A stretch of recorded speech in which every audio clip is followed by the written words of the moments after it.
నా కొడుకును ప్రభుత్వ పాఠశాలలో వేసిన, వాళ్ళే తల్లి తండ్రి అనుకొని వేసిన. నా కొడుకు చనిపోయింది. సరే, నాలాంటి కడుపు కోత ఏ తల్లికి రావద్దయ్యా. నా లాంటి కడుపు కోత ఏ తల్లికి రాకుండా చర్యలు తీసుకోవాలని ప్రభుత్వాన్ని కోరుకుంటున్నాయ్యా.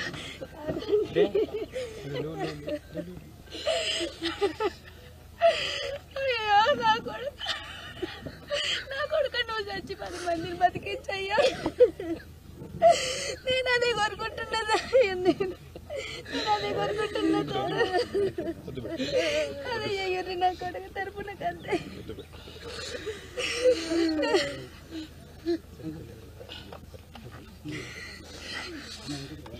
ఇప్పుడే మీరు ఆ తల్లి బాధను మీరు విన్నారు.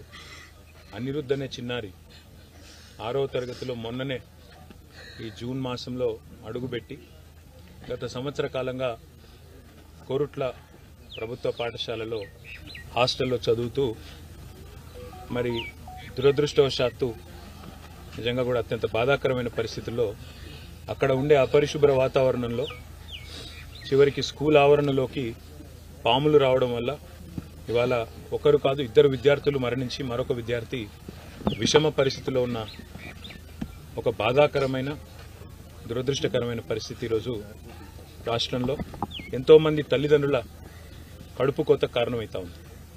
ఇక్కడ అనిరుద్ధు వారి తల్లిదండ్రులు వాళ్ళ గుండెల విషలాగా ఏడుస్తూ ఉన్నారు. వాళ్ళ తాత, వాళ్ళ అమ్మమ్మ అందరూ కూడా బాధపడతా ఉన్నారు.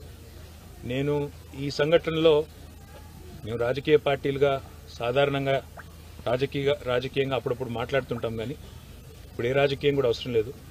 నేను గౌరవ పెద్దలు రాష్ట్ర ముఖ్యమంత్రి గారికి, రాష్ట్రంలో ఉండే మంత్రివర్గానికి నేను చేసే విజ్ఞప్తి, మనందరికీ పిల్లలు ఉన్నారు, మనందరికీ కూడా కుటుంబ సభ్యులు ఉన్నారు. ఒక కుటుంబ సభ్యుని కోల్పోతే ఎంత శోకం ఉంటుందో మనందరికీ కూడా తెలుసు. నేను మనస్ఫూర్తిగా ప్రార్థించేది, గత కొద్ది కాలంగా సంక్షేమ హాస్టళ్లు, గత కొద్ది కాలంగా సంక్షేమ వసతి గృహాలు ఏవైతున్నాయో వాటి ఆలన పాలన చూసుకుంటూ లేకుండా పోయినాడు. ఇప్పటికీ 36 మంది పిల్లలు గత 8 నెలల్లో మృత్యువాత పడ్డారు. కొంతమంది ఆత్మహత్య చేసుకున్నారు భువనగిరి హాస్టల్లో, 2 అమ్మాయిలు. అదేవిధంగా సూర్యాపేటలో కూడా ఆత్మహత్యలు జరిగినాయి. అదే మాదిరిగా ఇట్లా దురదృష్టవశాత్తు పాము కాట్లు, కల్తీ ఆహారం, ఇన్ని రకాల సంఘటనలు జరగడం అనేది నిజంగా కూడా బాధాకరం. వీళ్ళంతా మన పిల్లలు. ఎందుకంటే ఒక తల్లి గాని తండ్రి గాని తన బిడ్డను ఒక హాస్టల్ వేస్తే ఏమనుకుంటుందంటే అక్కడ ఉండే టీచర్లు గాని అక్కడ ఉండే ప్రభుత్వ అధికారులు గాని తామే తల్లిదండ్రిగా వాళ్ళని కాపాడుకుంటారని అనుకునే నమ్ముతాం. అట్లాంటిది ఈరోజు సడన్ గా ఈ వార్త వచ్చి ఒక తల్లికి తండ్రికి మీ అబ్బాయి ఇక లేడు లేదా మీ పాప లేదు అంటే ఎంత గుండె కోతకు గురైతారో అందరం కూడా అర్థం చేసుకోగలుగుతాం. కేవలం చావులే కాదు, దాదాపు 500 మంది పిల్లలు హాస్పిటల్లో పడ్డారు. ఈ విషాహారం తినడం వల్ల, కల్తీ ఆహారం తినడం వల్ల, అక్కడ ఉండే భోజనం నాణ్యత లేకపోవడం వల్ల. దయచేసి నేను ప్రభుత్వాన్ని కోరుతా ఉన్నా, గతంలో పేద పిల్లలు బాగుండాలి, ఎస్సీ కావచ్చు, ఎస్టీ కావచ్చు, బీసీ కావచ్చు, మైనారిటీ కావచ్చు, అగ్రకులాల్లో ఉండే పేదలు కావచ్చు, వాళ్ళు రెడ్లు కావచ్చు, ఇంకోటి కావచ్చు, ఎవరైనా సరే పిల్లలు బాగుండాలి, ఆ పిల్లలు మంచిగా చదువుకోవాలి, ప్రపంచంతో పోటీపడే పౌరులుగా తయారు కావాలన్న ఉద్దేశంతో 1000 గురుకుల పాఠశాలను మన రాష్ట్రంలో పెట్టుకున్నాం. వాటిని జూనియర్ కాలేజీలుగా అప్గ్రేడ్ చేసుకున్నాం. తర్వాత భవిష్యత్తులో వాటిని డిగ్రీ కాలేజీలు కూడా చేసి అవసరమైతే కేజీ నుంచి పీజీ దాకా ప్రభుత్వమే తల్లిదండ్రుల లెక్క ఈ లక్షలాది మంది పిల్లల బాధ్యత తీసుకోవాలని చెప్పి ఒక బాధ్యతతో ఆలోచన చేసే ఈ నిర్ణయం తీసుకున్నాం.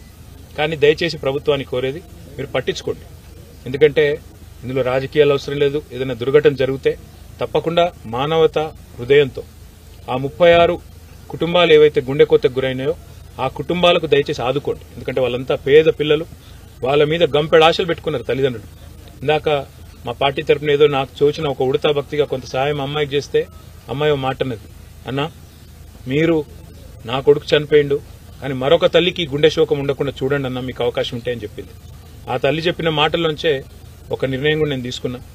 మా పార్టీ తరఫున పెద్దలు ఆర్ఎస్ ప్రవీణ్ కుమార్ గారు గతంలో అడిషనల్ డైరెక్టర్ జనరల్ గా ఈ గురుకులాలకు సెక్రటరీగా కూడా వారు పనిచేస్తున్నారు. చాలా చక్కగా ఆయన ఆధ్వర్యంలో ఇవాళ మీరు ఎక్కడ పోయినా, మన నర్మాల పోయినా, బోనాల పోయినా, దుమాల పోయినా, ఎక్కడ పోయినా గురుకుల పాఠశాలలో ప్రవీణ్ కుమార్ పేరు ఇప్పటికి కూడా యాద్ చేస్తారు. తల్లిదండ్రులు ఇంకా కూడా యాద్ చేసుకుంటారు. ఆ ప్రవీణ్ కుమార్ గారి నేతృత్వంలో మా పార్టీ తరఫున ఒక అధ్యయన బృందం వేస్తుంది.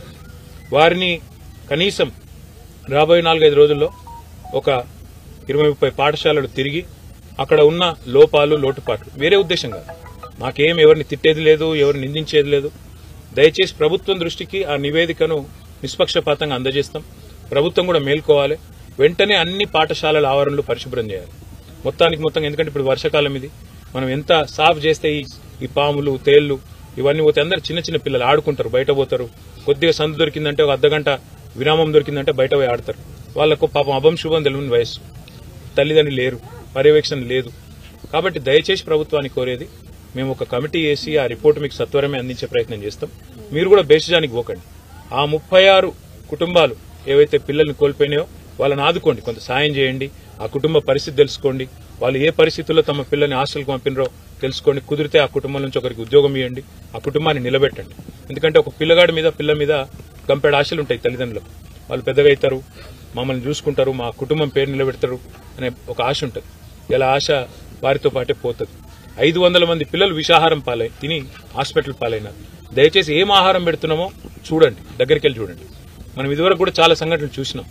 బాసరలో జరిగినప్పుడు, IIITలో, ఇంకా ఇతర చోట్ల కూడా మేము స్వయంగా పోయినాము, వాళ్ళతో కూర్చున్నాము, తిన్నాము, కనీసం కొంత భరోసా ఇచ్చే ప్రయత్నం చేసినాం. మీరు కూడా దయచేసి అధికారులను పంపండి. కలెక్టర్లు ఉన్నారు, ఐఏఎస్ అధికారులు ఉన్నారు, ఐపీఎస్ అధికారులు ఉన్నారు, హాస్టళ్లకు పంపండి. ఒక్కొక్కరిని అవసరమైతే 2-3 హాస్టల్ దత్తత తీసుకోమని చెప్పండి. వాళ్ళు కనీసం వారంలో ఒక రోజు సర్ప్రైజ్ గా పోయి తినాలని చెప్పండి. అట్లా చెప్పినట్టయితే ఏమైందంటే పిల్లల ఆహారం విషయంలో ఎవరైనా పిచ్చి పిచ్చి చేస్తుంటే వాళ్ళు కూడా ఒళ్ళు దగ్గర పెట్టుకుని ప్రవర్తించే అవకాశం ఉంది. దయచేసి మళ్ళొక్కసారి రిక్వెస్ట్ చేస్తా ఉన్నా, మీరు ప్రతి పాఠశాల ఆవరణ ఈజీఎస్ నిధులతో చేస్తారా, దేంతో చేస్తారా మీ ఇష్టం. మొదలు ఆవరణలన్నీ సాఫ్ చేయించండి. ఈ పాములు తేళ్లు ఇంకా ఇతరత్ర ఏమన్నా ఇబ్బందికరమైన పరిస్థితులు ఆడాడ తెలియకుండా ఏమైనా బాటిల్ వలిగి ఉన్నా ఇంకోటైనా పిల్లలకు రకరకాలుగా ఇబ్బందులు తలెత్తే ప్రమాదం ఉంటుంది. ఈ పిల్లలు మన పిల్లలు. ఈ ప్రభుత్వ హాస్టళ్లలో చదువుతున్న 6.5 లక్షల మంది బిడ్డలకు ప్రభుత్వమే తల్లి తండ్రిగా ఉండాలి.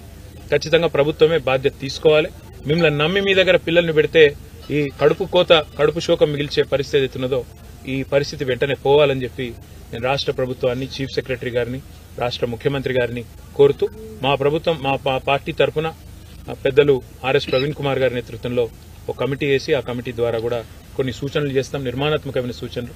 నేను ఎవ్వరి మీద కూడా విమర్శ చేయదలుచుకోలేదు.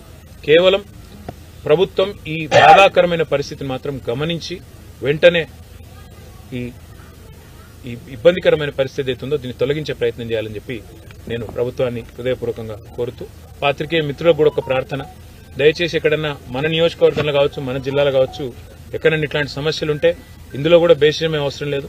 మీరు వెంటనే గౌరవ ఎమ్మెల్యే ఉంటే ఎమ్మెల్యే, అక్కడ ఉండే స్థానిక అధికారులు, కలెక్టర్ ఉంటే కలెక్టర్, ఆర్డీఓ ఉంటే ఆర్డీఓ, వారి దృష్టికి తీసుకురండి. మీరు పేపర్లో రాసే ముందే చెప్పండి. చేతనైతే వెంటనే పరిష్కారానికి మేము కూడా వెంటనే దోహదపడతాం, వెంటనే పనిచేస్తాము. లేని పక్షంలో ప్రభుత్వ దృష్టి కన్నా మీరు రాతపూర్వకంగా తీసుకురండి, తద్వారా పిల్లలకు లాభం జరుగుతుంది. ధన్యవాదాలు.